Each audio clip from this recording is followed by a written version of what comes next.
Then the author says, we were caught in an irresistible current of moving humans for almost an hour. That means that irresistible means that couldn't be resisted. Means they were caught in a crowd of people. There were so many people, and for almost an hour they were caught there in the crowd. We could not slow down, we could not speed up, we could not move right or left. Means that was the situation that they could not even slow down. They have to move with the flow.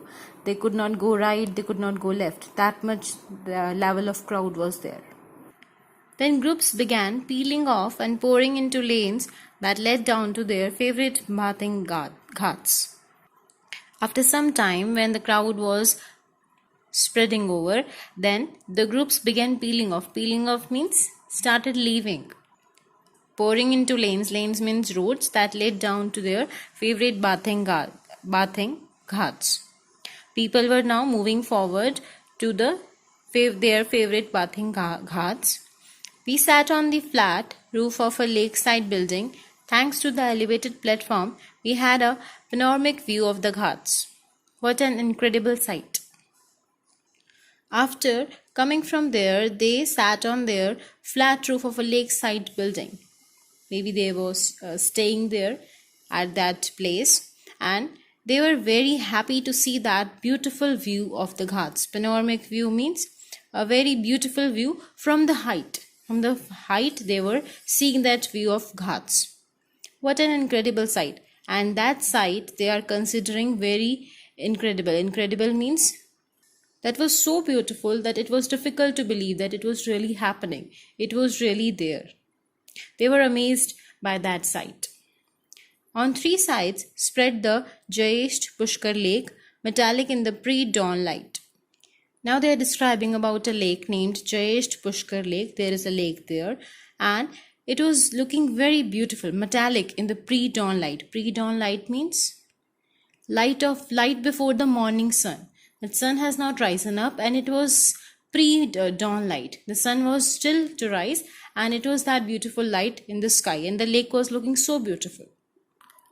And the steps there on the ghats, they were very crowded with bare-chested men and brightly dressed women. Means all people who were gathered there, they could see. The authors could see them from that view, from the above side of their flat roof. Then all eyes were fixed on the glowing eastern horizon. Horizon means where the earth and sky meets. It's a sight that it seems that earth and sky are meeting at a point. Then as a chip of the sun thrust over the edge, bells began to ring, and men and women plunged into water and threw flowers into the lake, welcoming the dawn. Plunged means to enter quickly. Now the authors are describing the beautiful sight of rising sun, that how people are welcoming that beautiful sight. They are welcoming the dawn, they are welcoming the sun by throwing flowers into the lake, by quickly going into the river. Soon a floating carpet of pink rose petals started to spread out from the bathing ghats across the water. And soon a floating carpet means there were so many flowers that it became like a carpet of pink rose petals, and it was looking so beautiful across the water.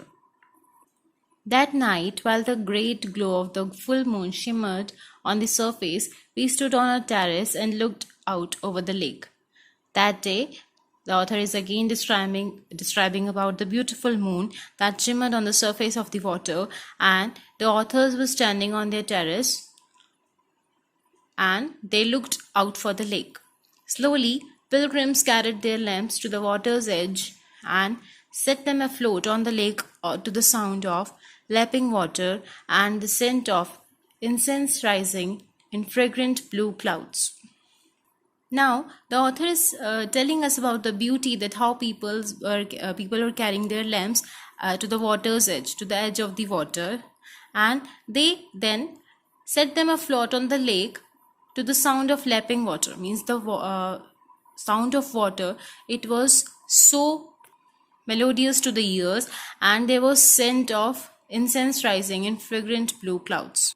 As it was a kind of religious ceremony that people were putting flowers in the river, so there was a very sweet smell of those flowers, and it was seeming that it was meeting somewhere with the blue clouds, that clouds are having fragrance. As there was image of clouds in the water, that's why writer is saying that fragrant blue clouds.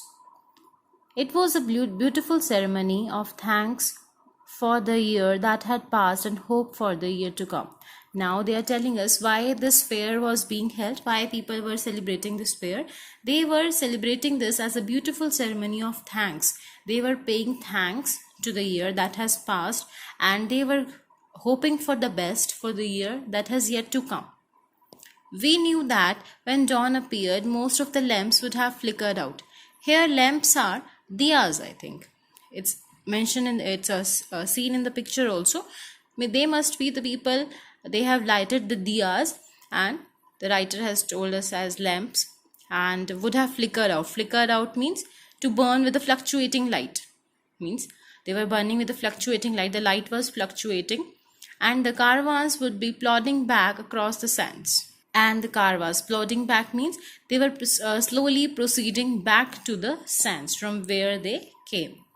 Next autumn, before the huge full moon brightened the sky, the tribes would be back, drawn by the old magic of Pushkar.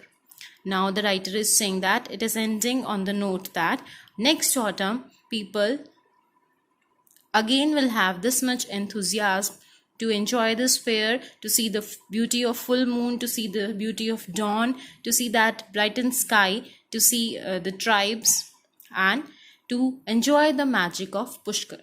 This was all about this chapter. Go through the chapter